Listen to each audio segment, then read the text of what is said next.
His hands were gripping my waist so hard that I felt his nails dig into my skin. My back slammed against the cold kitchen counter, and before I could catch my breath, his lips crushed mine with a hunger I had never felt before. I wanted to hate him. God knows I wanted to. But the sound that escaped my mouth betrayed me. It was not hate. It was pure need. The same man who had thrown me and my little girl out of our home like we were trash was now on his knees, begging for a taste of me. And I was giving it to him. Every inch.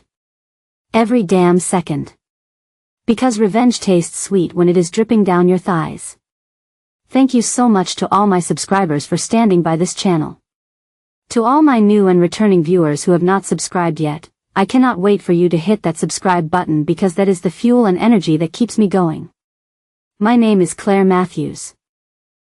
I am 36 years old, a white American woman born and raised in Michigan, and until a few weeks ago, I thought I had the perfect life. A loving husband, a beautiful 8-year-old daughter named Emily, and a home that felt like a dream. But that dream ended in a car accident on a rainy Tuesday night. My husband, Thomas, never made it home. The phone call shattered me. His body was barely recognizable, they said. And just like that, I went from being a wife to a widow overnight. The day of the funeral was a blur of black dresses, fake condolences, and whispers behind my back. People were kind, but there was pity in their eyes. That was something I could not stand. I hated being pitied. I kept holding Emily's tiny hand as if it was the only thing anchoring me to reality. Thomas's brother, Jack, was there too. Tall, broad shoulders, the kind of man who carried himself like he owned every room. He had the same green eyes as Thomas but colder, sharper. Jack and I had never been close. He had always been distant, almost dismissive of me, and I never understood why. After the funeral, family and friends gathered at the house. It felt suffocating. I could hardly breathe in that space filled with people pretending to care. Eventually, everyone left, except Jack. He stayed behind, leaning against the doorway with that smug look I had seen too many times. When I finally thought I could get some rest, he spoke the words that shattered me a second time. "You and Emily need to leave," he said, his voice flat, like he was discussing the weather. I stared at him, thinking I had misheard. "What do you mean?" "I mean," he continued, "this house belongs to the Matthews family. To me now. Thomas is gone. You are not his wife anymore. You do not belong here." His words hit me like a punch in the gut. My knees buckled, and I had to grip the edge of the table to keep from falling. "This is my home, Jack," I whispered, my voice trembling. "Not anymore." He did not even blink. "You have until the end of the week." I wanted to scream, to throw something at him, but I could not. Emily was upstairs, probably hugging her teddy bear, thinking that everything would be okay. I swallowed my rage because I had to be strong for her. That night, after Jack left, I locked the door and sat on the floor, sobbing silently so Emily would not hear. I thought of Thomas. How could his own brother be so cruel? Where would I go? How would I start over with a child and nothing else? The next few days were hell. I packed our things in silence. Emily kept asking why we had to leave, and I lied. I told her it was for a fresh start, that Daddy would want us to be happy somewhere new. But inside, I was burning with anger. On Friday, I handed Jack the keys. He looked at me like I was a nuisance, not even a person. That was the moment something broke inside me. I swore to myself that I would make him pay. Not with screams, not with fists. No, I would destroy him in a way he would never forget. That night, as Emily slept in the cramped motel bed beside me, I stared at the ceiling and made a plan. I would turn Jack's arrogance against him. I would make him crawl, beg, and surrender. I would make him mine. He wanted to throw me out like trash. I would make him my slave. And so, my game began. I will never forget that night at the motel. Emily was sleeping peacefully, clutching her teddy bear, unaware that her mother was wide awake and consumed by a storm of rage, grief, and something darker, a hunger for payback. The cheap motel room smelled of stale cigarettes and cleaning chemicals, the wallpaper peeling at the edges, a far cry from the life I had lived just a week ago. Jack had stripped me of my home, my security, and my dignity. But he had underestimated me. He thought he could treat me like garbage, discard me and my daughter like we meant nothing. He thought I would break. But he was wrong. The plan began forming in my head, piece by piece, as I lay on that stiff mattress staring at the ceiling. Jack was arrogant. He had always looked at me with that air of superiority, like I was beneath him. I decided I would use that against him. Men like Jack had weaknesses, and I knew exactly what his was. Sex. I had seen the way his eyes lingered on me sometimes, quick glances he thought I did not notice. At family barbecues, at Christmas gatherings, there was always a flicker of something in his gaze. He wanted me. He had wanted me for years but never acted on it because Thomas was alive. Now Thomas was gone. And I was going to use that. The next morning, I checked us out of the motel and found a small apartment. It was tiny, but it was clean and safe. Emily deserved that much. I used the little savings I had left for the deposit, all while fury boiled inside me with every swipe of my card. For the next few days, I played the role of the grieving widow in public.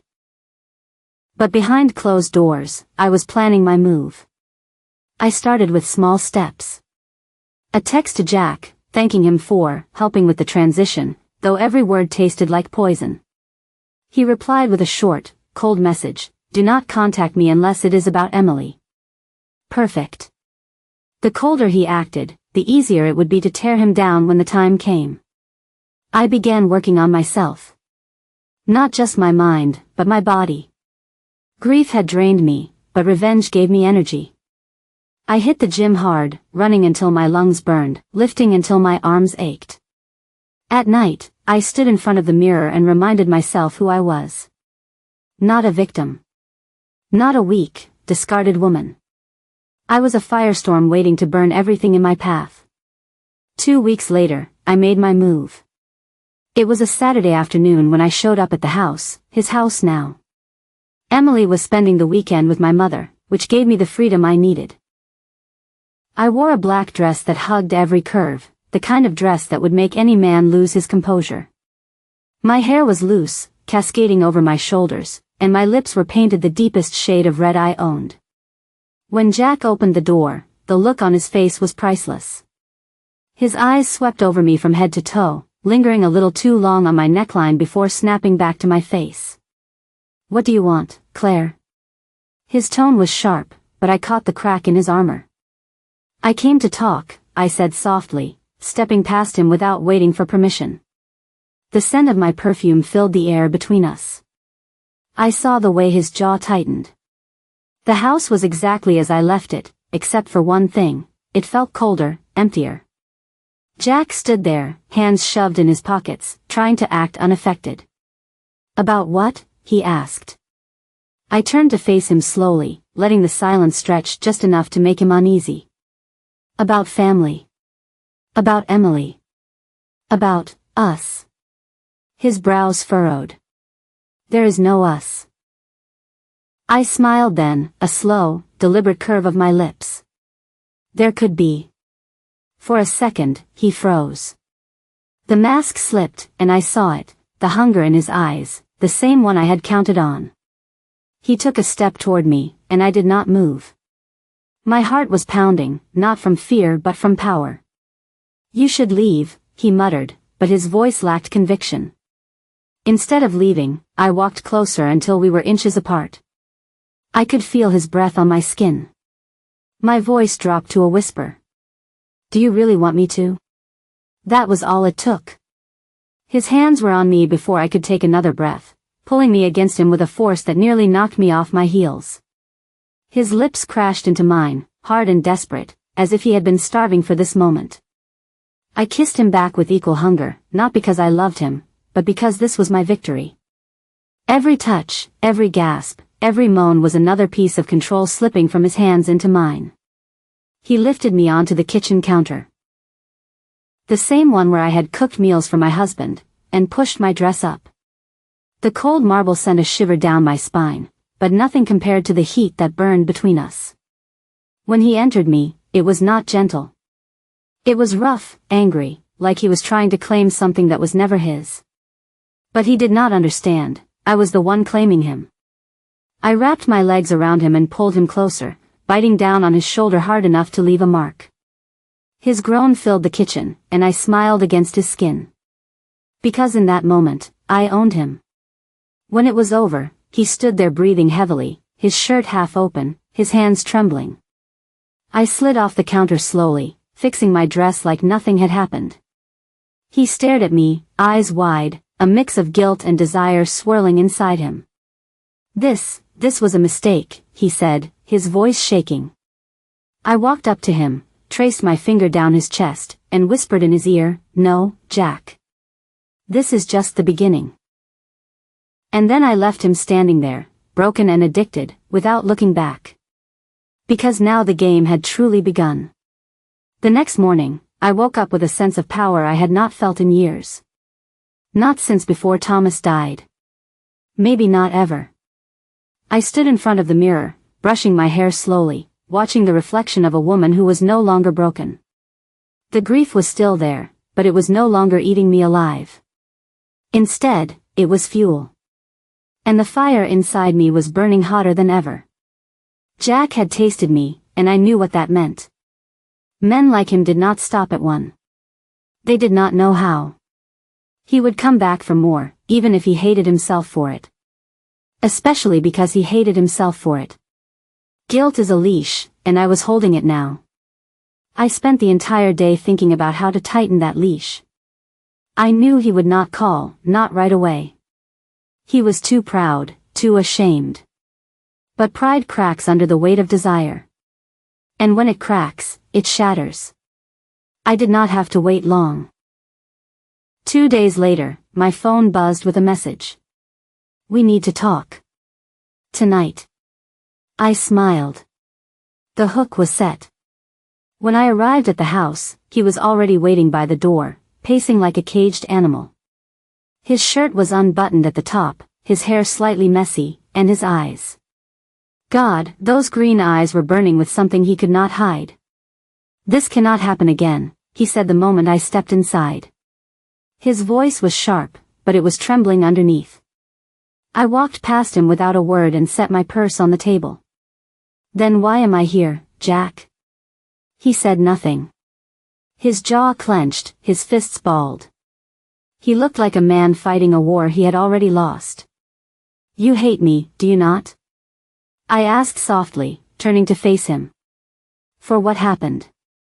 He swallowed hard. "I do not hate you." "Then what do you feel?" Silence. Just his heavy breathing. I took a slow step toward him, then another, until my body was inches from his. "Do you want me?" I whispered. His hands shot out and gripped my hips so hard I gasped. His lips crashed into mine like a storm breaking loose, and I let him consume me because this was exactly what I wanted, what I planned. He lifted me off the ground and carried me to the living room, throwing me down on the leather couch like he owned me. But he did not own me. I owned him. What happened next was raw, rough, and unapologetic. There were no sweet words, no gentle touches. Just skin against skin, teeth against lips, nails digging into flesh. It was hunger, it was hate, it was lust so thick it drowned us both. When it was over, he collapsed beside me, his chest heaving, sweat glistening on his skin. I sat up slowly, smoothing my hair, my lips curling into a smile he could not see. "This will destroy us," he said finally, his voice hoarse. "No, Jack," I whispered, leaning down to kiss the side of his mouth. "This will save you." From that night on, Jack was mine. He came to me like an addict. Texting, calling, begging for just one more taste. At first, I made him work for it. I ignored his calls, left his messages on read, made him wait until he was desperate. When he finally got me, he gave me everything, his body, his pride, his control. And then I started asking for more. Money. I told him Emily needed new clothes, that I needed help paying the rent. He handed me cash without hesitation. Then I asked for his time.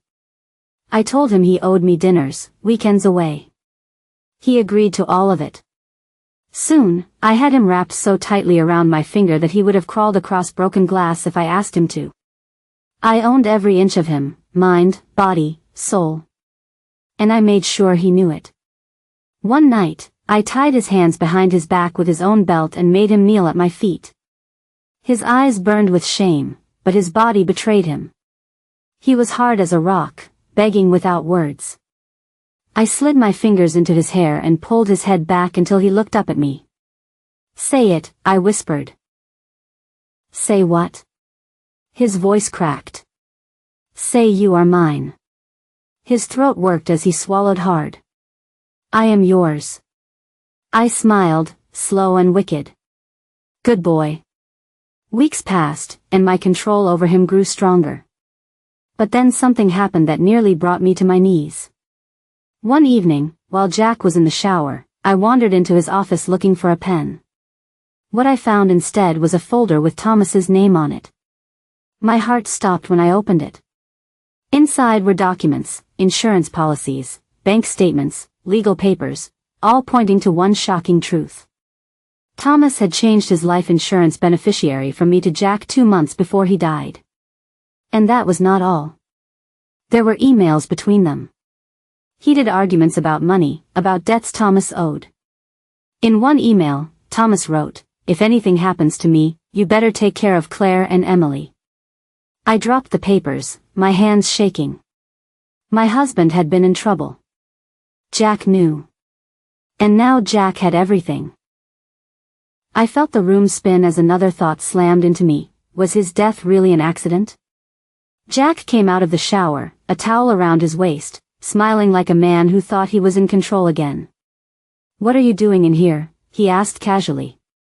I turned to him slowly, the papers clutched in my hand, and for the first time since this started, he saw something in my eyes that made him freeze. "Jack," I said softly, almost sweetly. "We need to have a little talk." His smile faltered. "About what?" I walked toward him, every step deliberate, my heart pounding with rage and something far darker. "About the accident," I whispered. The color drained from his face. And in that moment, I knew. I had not just made him my slave. I had made him my prisoner. And now, I was going to make him confess.